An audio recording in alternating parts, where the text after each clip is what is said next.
Afin de corriger les dysfonctionnements constatés dans la gestion des ressources humaines au niveau de la fonction publique et des collectivités, le président de la transition a lancé un projet dans ce sens. L'objectif visé est la maîtrise des dépenses publiques, mais aussi la lutte contre la fraude.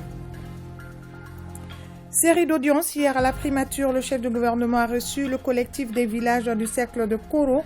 Les hôtes de Choguel, Kokala, Maïga souhaitent le renforcement des actions pour une sortie de crise. Le Premier ministre a également reçu des associations des éditeurs de presse et l'association Sanou Djara.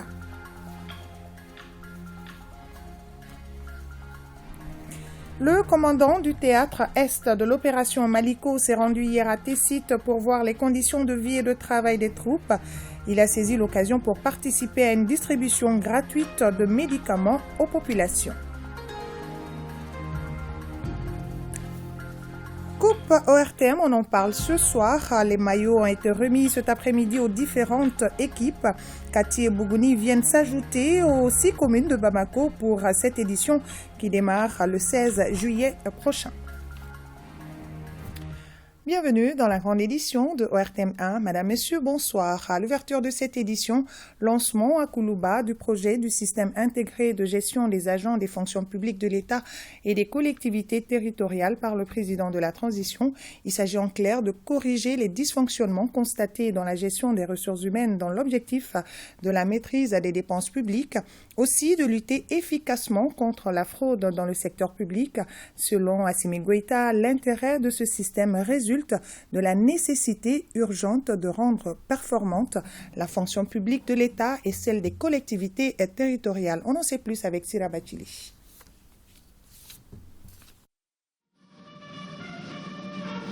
La machine de la refondation mise en marche par le président de la transition, le colonel Assimi Goïta, veut assainir l'administration publique et cela commence par la création d'une base de données fiable sur les effectifs des agents de l'État et des collectivités territoriales. Le procédé est dénommé Système intégré de gestion des agents des fonctions publiques de l'État et des collectivités territoriales. Il doit corriger les anomalies telles que l'existence de travailleurs fantômes, la réalisation de plusieurs paiements pour les mêmes bénéficiaires ou encore les paiements pour un travail non effectué, un frein à la délinquance financière dont souffrent les caisses du Mali. Au fil du temps, de nombreux dysfonctionnements ont été constatés dans la gestion des ressources humaines de l'État et des collectivités territoriales. On dénombre près de 400 enseignants qui reçoivent annuellement et de façon indue la somme de plus d'1,37 milliard de francs CFA. Dans l'objectif de la maîtrise des dépenses publiques, l'accroissement continu de la masse salariale demeure une préoccupation majeure de l'État. C'est au regard de toutes ces difficultés qu'a été initié le projet de système intégré de gestion des ressources humaines incluant les données RAVEC au profit des fonctions publiques de l'État et des collectivités territoriales. La mise en œuvre du projet se fera en 4 phases. Le développement du système de gestion des ressources humaines, le recensement et l'enrôlement des agents, l'intégration des données biométriques et la production de cartes d'agents. Après le recensement et l'enrôlement, les données de chaque agent seront confrontées à celles du RAVEC afin de déceler les cas de doublons. Le tout sera réalisé en 14 mois. L'intérêt pour cette activité réside de la nécessité urgente de rendre performante la fonction publique de l'État et celle des collectivités territoriales qui connaissent plusieurs failles, entre autres la possibilité pour des agents de toucher leur salaire sans fournir des prestations et de se dérober à la tâche au moment où il existe un besoin criard de personnel. D'autres parviennent à modifier leur âge afin de repousser leur départ à la retraite, privant ainsi de nombreux jeunes de la chance d'accéder à la fonction publique. Je voudrais rappeler que la vocation principale de l'État est d'assurer le bien-être de la population. Pour cela, il confie des responsabilités aux femmes et aux hommes qui constituent les agents publics regroupés en partie au sein des fonctions publiques de l'État et des collectivités territoriales.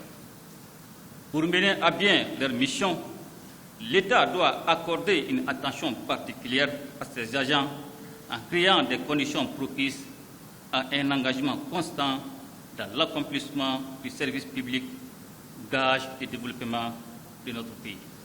Le système permettra non seulement de maîtriser la masse salariale, mais de disposer d'informations relatives à la situation administrative des agents. Des économies seront ainsi réalisées sur le budget de l'État. Et ce n'est pas tout. Nous réussirons à empêcher la fraude et assurer un emploi efficient des agents.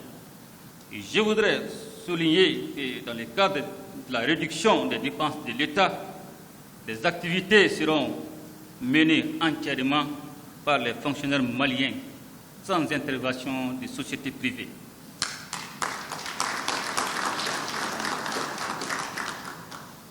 Pour l'atteinte de nos objectifs, je voudrais inviter tous les responsables des structures de l'État et des collectivités territoriales sur l'ensemble du territoire national, dans les ambassades et consulats, à prendre les dispositions nécessaires en vue de faciliter le travail des équipes de recensement et d'enrôlement biométrique.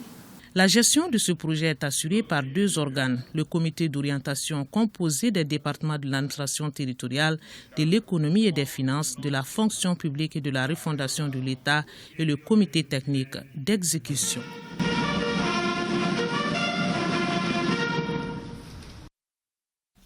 De Koulouba, partons à la primature où le chef du gouvernement a reçu en audience le collectif des villages du cercle de Koro. Les membres de l'organisation souhaitent un renforcement des actions du gouvernement pour une sortie de crise et un retour rapide à la stabilité. Le Premier ministre a également rencontré les associations des éditeurs de presse ainsi que l'association Sanou Diara. Les détails avec Salima Tandao et Toumani Diabati. Ce document remis au chef du gouvernement contient les informations sur les exactions commises dans les villages situés au flanc de la falaise dans le cercle de Koro. Les ressortissants de cette zone y décrivent la situation sécuritaire que vivent leurs communautés. La terreur et la peur ont ainsi engendré des crises humanitaires auxquelles ils urgent de trouver des solutions. Depuis près de 4 ans, les chasseurs ont imposé au village des contributions en espèces ou en nature pour assurer leur prise en charge, comme ils le disent. Ils sont responsables de la mort de dizaines de personnes. Ils ont enlevé plusieurs personnes, y compris des femmes et des enfants. Plusieurs villages n'ont pas pu cultiver depuis plusieurs années. Avec des vols de bétail, ils ne disposent pas des ressources pour acheter de quoi nourrir leur famille. Dr Choguel Kalamaïga dira ceci à ses frères Dogon: vos soucis sont les nôtres, comme pour dire que l'État est conscient de ce que le peuple vit et qu'il avance à grands pas dans la résolution de cette crise. Le gouvernement prévoit des recrutements massifs dans l'armée pour avoir un niveau critique de forces de défense et de sécurité qui peuvent quadriller le territoire et assurer la sécurité des personnes et de leur vie. La problématique des enlèvements, des obligations à payer, des rançons, c'est des choses auxquelles l'État doit mettre fin. Vous avez la problématique de l'insécurité alimentaire, qui est aujourd'hui l'un des principaux soucis du gouvernement. La question de l'aide humanitaire devient récurrente dans nos discours. Toutes les bases terroristes sont détruites. Donc c'est une nouvelle phase de la lutte à laquelle le commandement militaire est en train de chercher des solutions. Les membres du collectif soutiennent les propos du Premier ministre en indiquant qu'ils remarquent avec satisfaction le retour progressif du calme dans certaines localités. En quelques mois, ce qui a été fait dans les domaines de la sécurité est tout simplement extraordinaire, comme en témoigne la facilité de la circulation dans ces villages et la réouverture des différentes foires hebdomadaires qui constituent des zones d'échange commerciaux par excellence. Merci beaucoup, comme on dit en Dogon, Dorpo, Gadjibeli, Amadjilo Tojo. Si le gouvernement a pris l'initiative de poser un certain nombre d'actes, de tenir certains discours, c'est parce qu'il sent qu'il a le soutien du peuple. Sans le soutien du peuple, le gouvernement n'allait pas être engagé aussi loin dans l'affirmation de la souveraineté de notre pays, de son indépendance dans les prises de décision et de position, et dans la diversification des partenariats pour assurer la sécurité des citoyens. Fiers d'être maliens, les jeunes du collectif se disent prêts à s'engager dans l'armée pour défendre leur patrie. L'association des éditeurs de presse ACEP était également chez le Premier ministre ce lundi. Les échanges ont porté sur l'aide à la presse. Selon les hommes de médias, l'association n'en reçoit pas depuis 4 ans, ce qui rend difficile la gestion de leurs différents organes. La question de l'intégration de leurs confrères, Basidiki Touré à la HAC, a également animé la discussion. Pour ce qui est de l'aide à la presse, le Premier ministre a promis de prendre toutes les dispositions nécessaires pour débloquer la situation. Quant au dossier de la HAC, le chef du gouvernement est revenu sur ses propos tenus devant le CNT. Il demande à la presse de trouver un autre représentant pour le poste. La série d'audience a été sanctionnée par celle accordée à l'association Sanoudjara. L'objet de cette visite était de montrer toute notre solidarité avec le gouvernement malien. Donc, dans ce contexte-là, nous représentons les chefferies traditionnelles du Manding. C'est-à-dire que nous regroupons tous les pays de l'ECOWAS, de l'Afrique de l'Ouest. Nous sommes émus, nous sommes impressionnés par la dextérité du Premier ministre et nous voyons qu'il a énormément à offrir à ce pays. Et nous espérons voir ce pays décoller, nous espérons voir la stabilité de ce régime. Tous les 3 regroupements ont salué les efforts consentis par les autorités de la transition dans le cadre de la résolution de la crise malienne. Le président du Conseil national de transition, colonel Malik Diaw, lui a reçu en audience le chef de l'amunissement. Il a été question du processus de la transition, de la mise en œuvre de l'accord pour la paix. Les actions de l'amunissement ont été également évoquées. Pour plus de détails, nous vous proposons d'écouter le chef de l'amunissement au micro de Tamsir Diabaté. C'est une bonne occasion pour moi de faire un peu le point de l'activité de l'amunissement au Mali, dans le cadre de son mandat. Comme vous le savez, nous sommes ici en appui à une pluralité de processus, la mise en œuvre de l'accord de paix, la stabilisation des centres, mais évidemment aussi le processus de transition.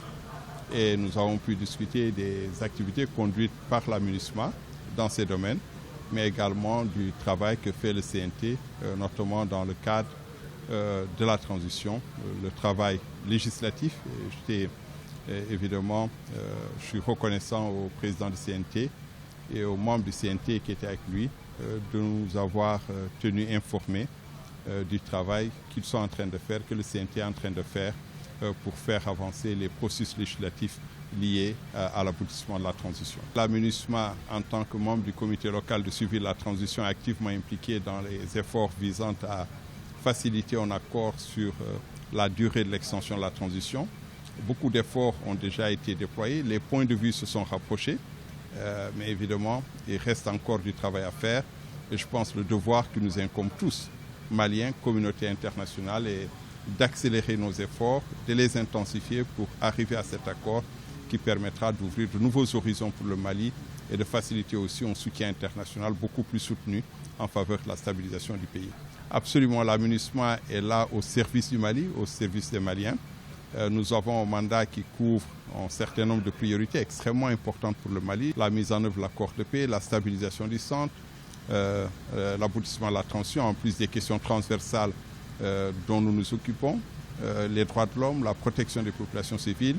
Cet accompagnement ne fera pas défaut. Il vient en appui au Mali et il vient dans le cadre des priorités que le Mali a déterminées. Demain, 25 mai, est célébrée la journée de l'Afrique, 59e édition, une édition placée sous le thème « Renforcer la résilience en matière de nutrition sur le continent africain, accélérer le capital humain, le développement social et économique ». À cette occasion, le ministre des Maliens établi à l'extérieur et de l'intégration africaine a livré un message dans lequel il évoque les avancées de l'intégration et les perspectives pour la sauvegarde de l'unité africaine. La synthèse avec Sokona Kamisoko. Plus de 160 000 étrangers, essentiellement ouest-africains, vivent au Mali. C'est ce qui révèle le dernier recensement général de la population et de l'habitat réalisé en 2009. Cette population ouest-africaine est un témoignage éloquent que le Mali reste un pays de brassage, de migration et surtout d'hospitalité, le tout soutenu par son attachement à l'unité africaine. Pionnier de l'intégration sous-régionale et régionale, Le Mali fait face aujourd'hui aux sanctions de la CEDEAO, qu'il a créées pour réduire les méfaits des frontières. Malgré les difficultés actuelles, la CEDEAO demeure notre ancrage régional d'origine. Le Mali, membre fondateur de nombre d'organisations internationales africaines, croit fermement aux vertus du dialogue et de l'unité. Au Mali, on est convaincu que l'intégration africaine est un passage obligé pour aboutir à un développement harmonieux du continent, d'où l'adoption par notre pays d'une politique nationale dans ce sens. Le Mali a adopté sa politique nationale en matière d'intégration africaine en décembre 2018, ainsi que son plan d'action 2018-2022. La vision de cette politique est celle d'une Afrique sans frontières, politiquement unie, formant un seul et unique corps économique et social où les citoyens libres et solidaires circulent comme le sang dans le corps humain, échangent et agissent de concert par le bonheur, la prospérité et la bonne santé du corps continent. Un autre instrument de promotion de l'intégration africaine reste sans conteste l'agenda 2063. À travers cet agenda, les Africains voudraient faire de l'Afrique une Afrique prospère, fondée sur une croissance inclusive et un développement durable. Cette vision d'une Afrique qui émerge est dédiée par de nombreux mots qui risquent de ralentir sa marche comme vers le progrès. La 59e édition de la Journée de l'Afrique est célébrée sous le thème « Renforcer la résilience en matière de nutrition sur le continent africain, accélérer le capital humain, le développement social et économique ». Et le ministre du Travail, de la Fonction publique et du Dialogue social communique en application des dispositions de la loi numéro 05-040 du 22 juillet 2005 relative aux fêtes légales en République du Mali. La journée du mercredi 25 mai 2022, journée de l'Afrique, est chômée et payée sur toute l'étendue du territoire national. Vous le savez certainement, une mission gouvernementale s'est rendue en Russie la semaine dernière. La Russie va fournir du blé, des hydrocarbures et des intrants agricoles au Mali. La délégation ministérielle a pu négocier avec le partenaire russe l'acquisition de 3 nouvelles locomotives et la réparation de 2 autres locomotives à des chemins de fer. Une équipe technique russe est attendue au Mali dans une quinzaine de jours pour faire une évaluation des 2 locomotives en panne. Pour plus de précisions, écoutons le ministre de l'Économie et des Finances, Alouseni Sanou, au micro de nos envoyés spéciaux, Siaka Konaté et Sidiki Balo. Aujourd'hui, le commerce mondial est totalement perturbé. Les prix des denrées ont totalement flambé. L'approvisionnement des pays n'est plus assuré. Et le prix même de toute la logistique du commerce mondial a pris l'ascenseur, ce qui fait qu'aujourd'hui, chaque pays doit chercher à s'ajuster et à équilibrer ses comptes. Nous savons que le Mali importe à peu près 47 000 tonnes de blé chaque mois et le prix du blé entre le mois de janvier 2021 et aujourd'hui a presque été multiplié par 5. Donc il est évident aujourd'hui que nous puissions venir rencontrer et échanger d'État à État pour pouvoir permettre d'obtenir des prix assez conséquents sur le blé. Et je pense que sur ce point, nous avons eu beaucoup d'accords. Nous amenons avec nous en tout cas des MOU que nous allons présenter à nos plus hautes autorités afin d'avoir les accords nécessaires pour pouvoir signer ces MOU et engager rapidement l'approvisionnement du Mali à partir de la Russie. Le Mali importe environ 200 millions de litres de pétrole, toutes qualités confondues. Donc nous avons eu des échanges assez intéressants. Les prix qui nous sont proposés sont assez intéressants et je pense que les discussions se poursuivent encore et je pense que nous allons obtenir encore de meilleurs prix et de meilleures conditions de vente parce que sur le carburant, les questions qui se posaient, c'était essentiellement les garanties que l'État devait donner, le mode de paiement, les ports de livraison. L'autre volet également a concerné les locomotives. Le président de la transition a instruit de tout faire pour que le chemin de fer puisse reprendre rapidement. Donc nous avons échangé avec les homologues russes sur comment relancer le trafic ferroviaire. Je rappelle qu'on avait un plan d'urgence d'environ 7 milliards qui a permis déjà de rénover les rails, de rénover les gares, de reprendre les 3 ponts, le pont de Galougo, le pont de Maïna et le pont de Bafoulabé. Donc il reste aujourd'hui à réparer 2 locomotives que nous avons, les X1 et les X2. et également à acheter 3 nouvelles locomotives. Il y a également les intrants agricoles. Le prix des intrants a fortement augmenté. Donc la Russie étant un pays exportateur d'intrants, nous avons discuté avec le ministère du Commerce russe de comment assurer un approvisionnement correct du Mali en intrants à des prix abordables. Les assurances nous ont été données que les quantités auxquelles le Mali peut prétendre et les dates de livraison que nous allons indiquer seront respectées. Je rappelle que à peu près nous avons à peu près pour 500 000 tonnes au total entre l'urée, le DAP, le complexe céréales et le complexe coton. Je sais que la partie russe est fortement engagée.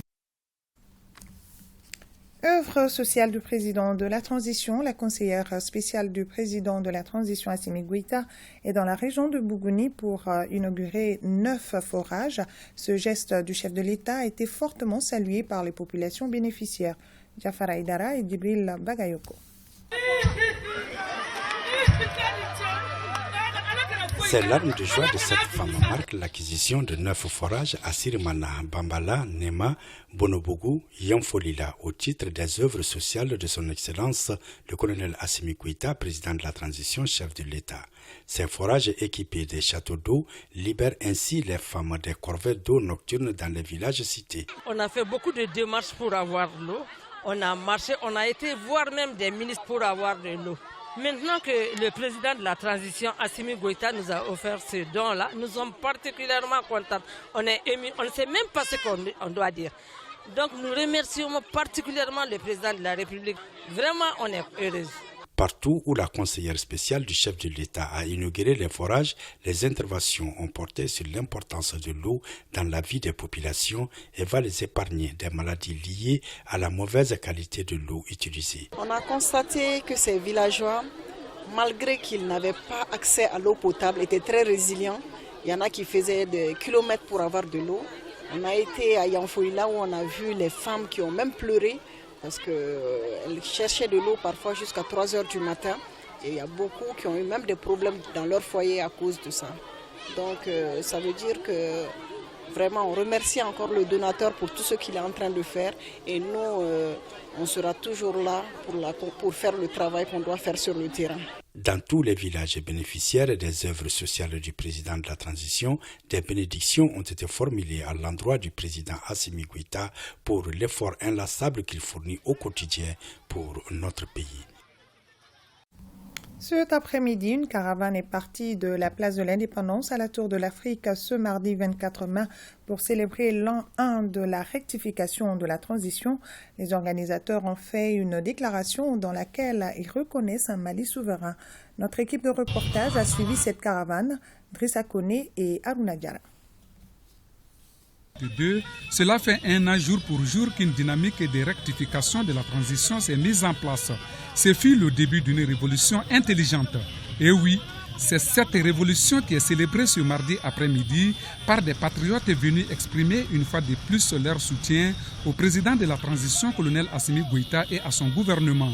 C'est à l'appel des Yaraoulo debout sur les remparts, du M5 RFP et du collectif pour la défense des militaires que des milliers de Maliens ont battu le pavé. Partis de la place de l'Indépendance en passant par le deuxième pont, Sogoninko, les caravaniers ont rallié la Tour de l'Afrique. Comme motivation, la dignité du Mali retrouvée. Bien qu'il reste des défis à relever, il faut reconnaître que les lignes ont beaucoup bougé et nombreux sont les Maliens qui commencent à voir le bout du tunnel du Mali courant tant espéré. Cette avancée notoire est un signal fort pour ces hommes et femmes.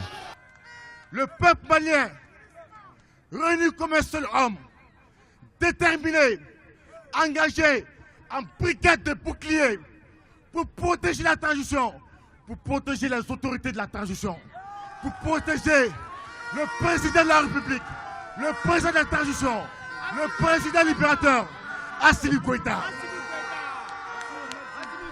Le peuple malien n'est plus jamais d'accord à négocier la moitié de sa liberté.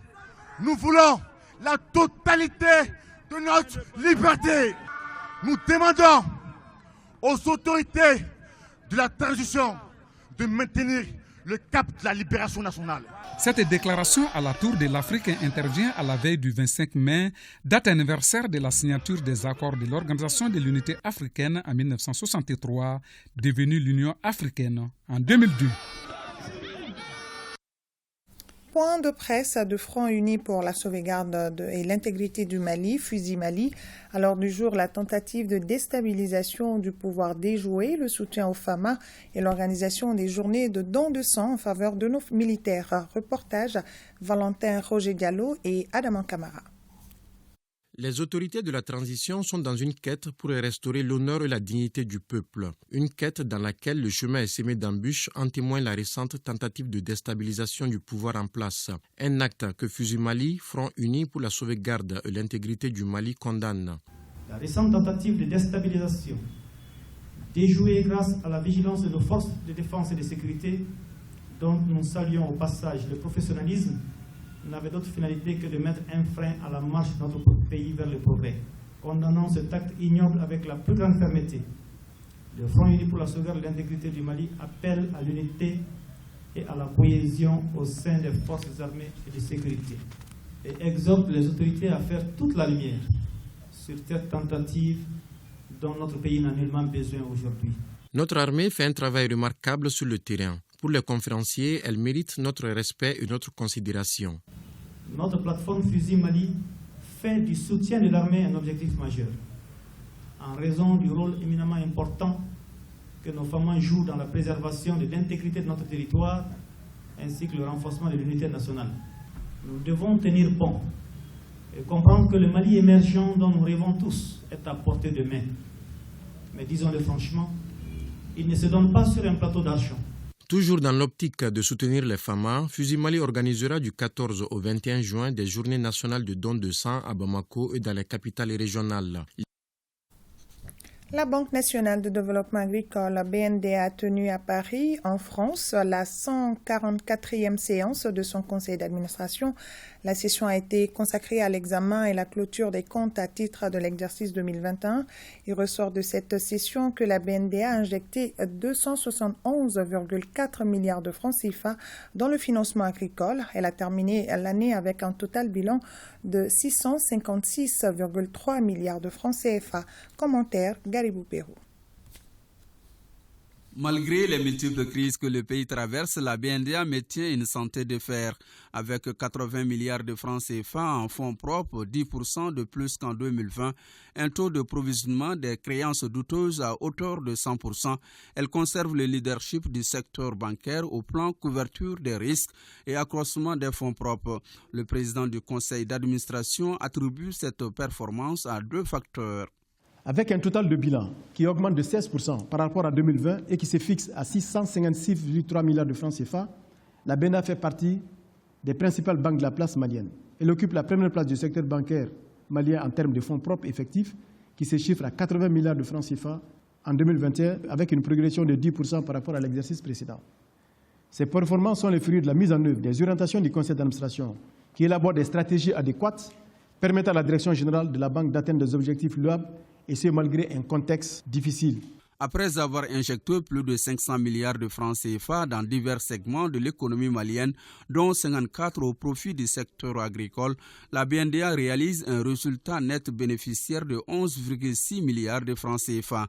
La nouvelle direction générale entend maintenir ce cap sous le leadership et la clairvoyance du conseil d'administration. C'est le lieu pour moi de remercier déjà nos clients qui nous ont accompagnés durant toute cette année difficile, de remercier aussi le conseil d'administration qui a été d'un appui très précieux. En termes de perspective, c'est de poursuivre notre ambition qui est d'être le premier partenaire du monde agricole.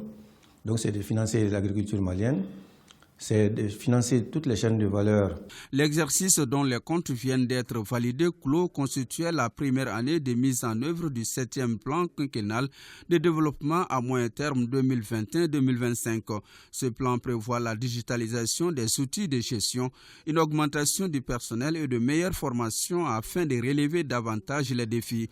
Challenge que le tout nouveau directeur général accepte avec humilité et détermination, s'adossant sur une bonne collaboration des 453 agents de la BNDA, qu'il a d'ailleurs félicité pour avoir enregistré les résultats remarquables.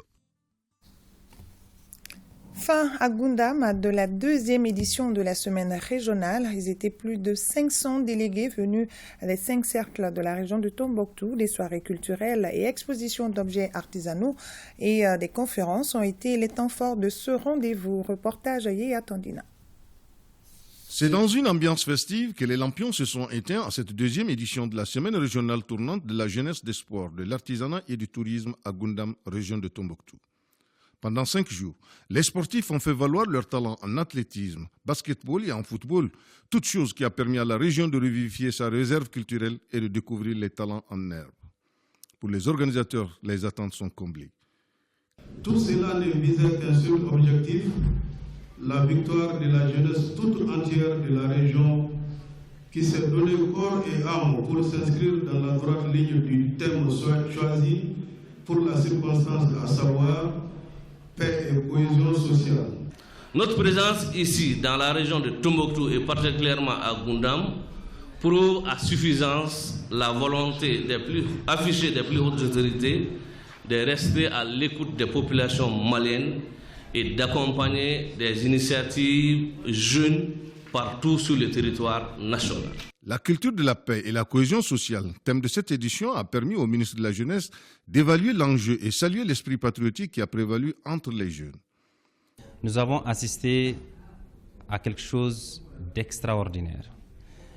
Quand on connaît la situation que traverse le pays, quand on connaît par les différents passages qu'a connu le pays ces dernières années, et voir cette mobilisation de la jeunesse autour de la paix, autour de la cohésion sociale, avec des messages poignants dans lesquels ils revendiquent pleinement leur contribution à l'édification du Mali d'aujourd'hui et du Mali de demain, je ne peux être comblé. Le cercle de Tombouctou a brillé par sa performance en recevant le trophée au classement général, suivi de Gundam et de Niafenké. La remise des attestations de reconnaissance aux participants a mis fin à cette semaine. Rendez-vous est pris pour septembre 2022 à Niafenké. Le commandant du théâtre Est de l'opération Maliko, je le disais dans les titres, était hier à Tessit pour s'assurer du bon déroulement de l'opération et s'enquérir des conditions de vie et de travail des hommes sur le terrain. Le colonel Famouké Kamara a participé également à une distribution gratuite de médicaments aux populations. Commentaire à Gali Aguissa avec le concours de la DIRPA. Le poste militaire de Tessit est situé dans le secteur de l'Iptako-Gourma, une zone qui était notamment couverte par les opérations du G5 Sahel. Le commandant du théâtre Est de l'opération Maliko est venu constater et visiter les conditions de travail des hommes sur le terrain après le retrait de notre pays du G5 Sahel. Il s'agit pour le visiteur du jour d'échanger avec la troupe et les notabilités de Tessit afin de renforcer les dispositifs sécuritaires déjà en place. L'objectif de la visite à Tessit aujourd'hui est double. Dans un premier temps, c'est vraiment s'assurer de la bonne collaboration avec la population et que les mesures de sécurité mises en place sont en train effectivement de bénéficier à la population.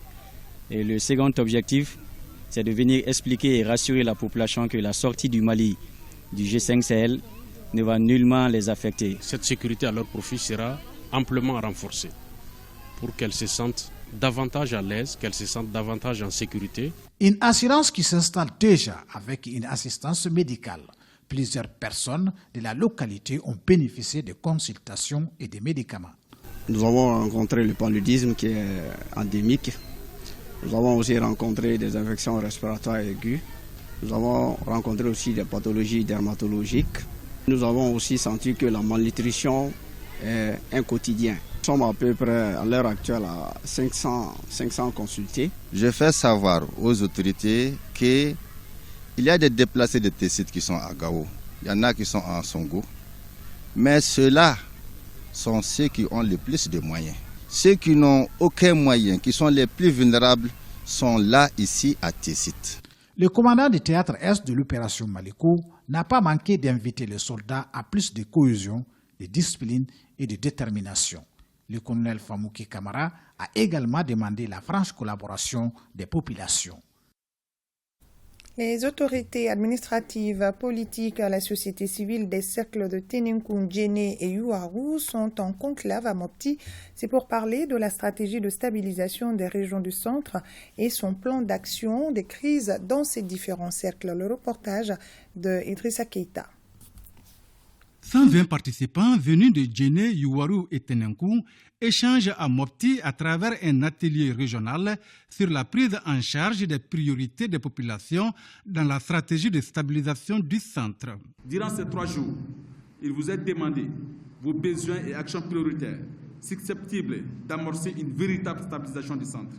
Nous envisageons dans les meilleurs délais l'adoption de ce document de stratégie pour le centre et son plan d'action opérationnel par le gouvernement en Conseil des ministres.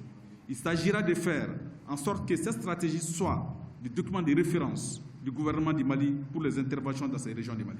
Cet atelier doit déboucher sur l'élaboration d'un document qui contribuera à la pacification du centre et à l'épanouissement des populations durement éprouvées ces dernières années. Apporter des réponses à cette crise passe donc nécessairement par des actions vigoureuses, surtout ces leviers afin d'endiguer les violences et restaurer la cohésion sociale et la paix dans notre pays. L'élaboration et la mise en œuvre d'une stratégie de stabilisation rentrent dans ce cadre et est fortement attendue par nos plus hautes autorités. Des recommandations qui seront formulées à l'issue des 3 jours de travaux permettront de mieux orienter les actions du secrétariat permanent du cadre politique de gestion de la crise du centre au profit des populations du centre. En 5e région, toujours, fin du forum de mise en relation des acteurs du marché B2B, les producteurs, les fournisseurs d'intra et les institutions de finances ont établi des liens d'affaires durables. Reportage Boubacar Sankaré et Suleiman Tepsougi. 71 contrats d'intention pour un coût de plus d'1,7 milliard de francs CFA, c'est le résultat de 4 jours de forum de mise en relation des différents acteurs du marché B2B de la région de Mopti. Un bilan jugé satisfaisant par les organisateurs. Les différents acteurs se sont concertés et alors ils ont effectivement accepté de se mettre d'accord pour négocier et alors donc déboucher sur des contrats. Au terme de ce forum B2B, une relation gagnant-gagnant a pu s'établir entre les fournisseurs d'intrants, les producteurs et les institutions de finances. Ça a permis d'avoir beaucoup de relations avec les producteurs et puis les institutions financières, ainsi que les autres fournisseurs. On s'est bien connus, on a échangé beaucoup de numéros et puis il y a eu beaucoup de commandes. Donc à peu près 200 tonnes comme ça de commandes. Avant, nous utilisions de la semence qui n'était pas forcément de bonne qualité, mais à la suite de ces différents échanges et de ces différentes activités, on a eu des informations, on a été sensibilisés à de la semence de bonne qualité, on a été mis en relation également avec des personnes qui pourront vraiment nous appuyer dans ce sens. J'ai eu des doléances des sociétés coopératives et des vendeurs des intrants, donc le montant va dans les 20 millions. Après ça, ces gens-là vont faire des ouvertures de comptes. Toutefois, les acteurs du marché B2B ont exprimé quelques préoccupations. Il s'agit de l'acheminement d'engrais dans les zones de production liées à la situation d'insécurité, l'accès à la subvention et le non-remboursement des prêts. 3 villages de la commune rurale de Misséni viennent de faire la paix. Ils viennent de signer un accord de paix suite aux efforts des jeunes de la commune. Compte rendu, Moustapha Doumbia, Yoruba Diabaté et Amadou Dolo. Cette signature d'accord de paix met fin à un conflit de 4 ans qui opposait les villages de Bia, Tegré et Kafigeba. Ces 3 villages de la commune de Misséni étaient divisés sur la gestion d'une parcelle riche en or, chaque village se considérant propriétaire de la dite parcelle. Ce n'est pas un conflit lié à la terre en tant que telle, à la propriété de la terre, parce que dans la zone, il n'y avait pas de conflit pour la terre. C'était une terre, un espace qui était cultivé, mais qui a été abandonné. Le dénouement heureux de ces litiges fonciers entre des villages de la commune rurale de Misséni est le fruit d'une conjugaison d'efforts entre le projet conjoint UNICEF Search for Common Ground et les jeunes de la commune rurale de Misséni. Les femmes et les hommes de la commune de Misséni, en faisant d'un conflit intercommunautaire une opportunité de transformation et qui aboutit à la transformation des perceptions négatives que les gens avaient sur ce conflit, loin de la confrontation, mais vers des efforts conjoints de solutions collaboratives. Cette cérémonie de réconciliation doit servir d'exemple à tous les villages de la commune de Missini, du cercle de Kadjolo et de la région de Sigasso, afin que la cohésion sociale et la paix reviennent au Mali définitivement. Le projet conjoint UNICEF Search for Common Ground en Benyogombolo est financé par le Fonds des Nations Unies pour la consolidation de la paix. L'Association professionnelle des banques et établissements financiers du Mali vient de procéder à une remise de dons d'équipement médical à l'hôpital du Mali. Ce don d'une valeur de 20 millions de francs CFA entre dans le cadre de la lutte contre le Covid-19. Compte rendu, Mariam Koné. C'est une cérémonie sobre, mais hautement humanitaire, qui a réuni l'Association professionnelle des banques et établissements financiers et les responsables de l'hôpital du Mali. Par la présente donation, l'APBF entend apporter sa pierre à l'effort national de lutte contre le Covid-19. L'Association professionnelle des banques et établissements financiers du Mali a suivi avec intérêt toutes les décisions prises par le gouvernement pour lutter contre le Covid-19. C'est ainsi que face aux difficultés que rencontrent les hôpitaux dans la prise en charge des cas compliqués, notamment l'insuffisance de matériel adéquat, elle a décidé d'accompagner l'hôpital du Pongé en 2021 et maintenant l'hôpital du Mali, en faisant un don d'équipement médical composé de une solution GFA Extra Time, une gamme T-Simplex avec affichage du numéro de ticket, 2 Zebra Technologies imprimantes thermiques, 8 Data Logic Handled, kit lecteur de code barre, 4 ordinateurs bureautiques, 2 imprimantes pour ordinateur, 22 banquettes de 3 places, 30 appareils à tension avec 3 brassards pour une valeur de 20 millions de francs CFA. Ce matériel dont le besoin a été exprimé par la structure bénéficiaire elle-même devra contribuer à soulager de nombreux patients. Nous sommes reconnaissants à l'APBF. Le matériel que nous venons de recevoir aujourd'hui, au-delà du renforcement des capacités qu'il inclut au sein de nos partenariats de mise en œuvre, sera un apport non négligeable à l'atteinte de nos objectifs spécifiques. L'APBF ne compte pas s'en arrêter là. Elle envisage prochainement de nouvelles initiatives dans le cadre de la lutte contre la pandémie. Et la transition est tout ouverte pour faire le point Covid-19 de ce jour. Les services de santé ont enregistré 0 patient guéri, 1 cas positif sur 502 tests réalisés et 0 décès. 84 patients sont sous traitement. 62 pages de l'histoire syndicale au Mali, c'est le document que le comité syndical ORTM de la CMT s'apprête à réaliser. L'œuvre devra retracer toutes les phases de la vie syndicale des 60 ans du Mali. L'écriture de cet ouvrage vient d'être lancée à Bamako lors d'un café de presse Batraoré. Le comité CMT fait le 1er mai à sa manière.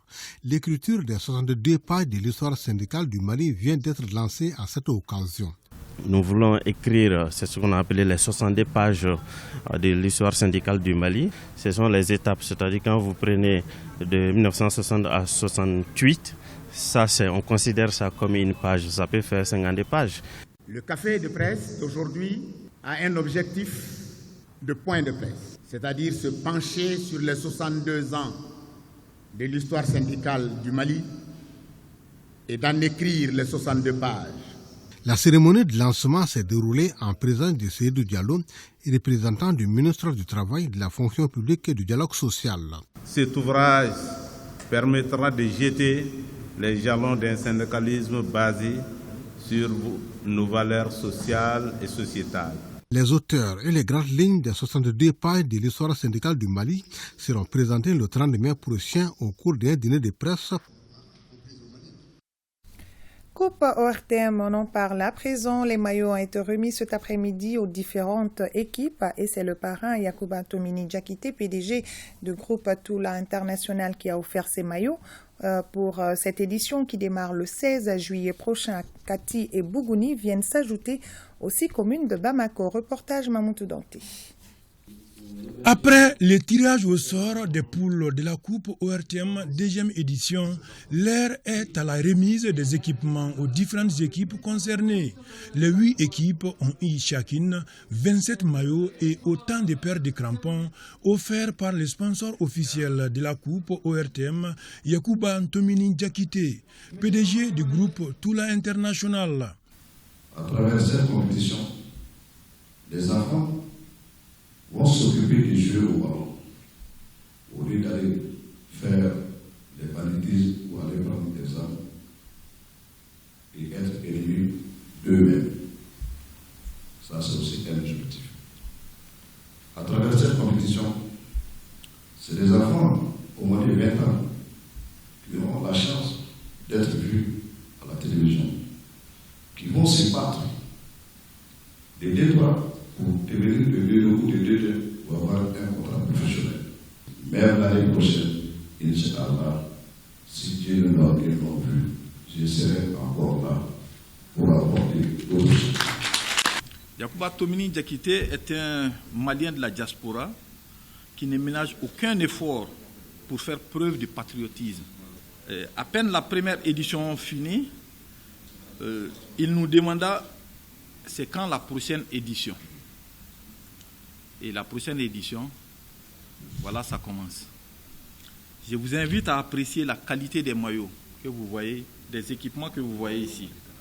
Connaissant le parrain, il est prêt pour tout, pour égayer le peuple malien. La Coupe ORTM vise à détecter les jeunes talents dans les différentes communes en vue de développer le football à la base. Nous, ça nous permet encore d'être galvanisés avec non seulement nos districts de Bamako et les districts de Bougouni et de Kati qui viennent s'ajouter cette fois-ci. Moi, je dirais tout simplement aux bénéficiaires d'en faire un bon usage parce que c'est donné pour le football et surtout à travers ce tournoi que le meilleur qui donne le meilleur d'eux-mêmes et que le meilleur gagne à la fin de cette compétition. Tous les matchs de cette deuxième édition de la Coupe ORTM se jouent au stade Mamadou Konaté. Le coup d'envoi est donc prévu le 16 juillet et la grande finale le 24 septembre prochain. Et nous revenons sur ce communiqué. Le ministre du Travail, de la Fonction publique et du Dialogue social communique, en application des dispositions de la loi numéro 05040 du 22 juillet 2005 relative aux fêtes légales en République du Mali, la journée du mercredi 25 mai 2022, journée de l'Afrique, est chômée et payée sur toute l'étendue du territoire national. Colonel-major Ismaël Ouagué, ministre de la Réconciliation, de la Paix et de la Cohésion nationale chargé de l'accord pour la paix et la réconciliation nationale, est l'invité de l'émission Malikoura Tassira ce soir. Rendez-vous à 21h15 pour la version française et 22h pour le Bamanankan. Un entretien à suivre sur l'ensemble du réseau synchronisé de l'ORTM et sur nos plateformes digitales. Et c'est la fin de cette édition. Merci à vous de l'avoir suivi. À demain, même heure, même plateau. Plaise à Dieu. Bonne fin de soirée à tous et que Dieu vous bénisse.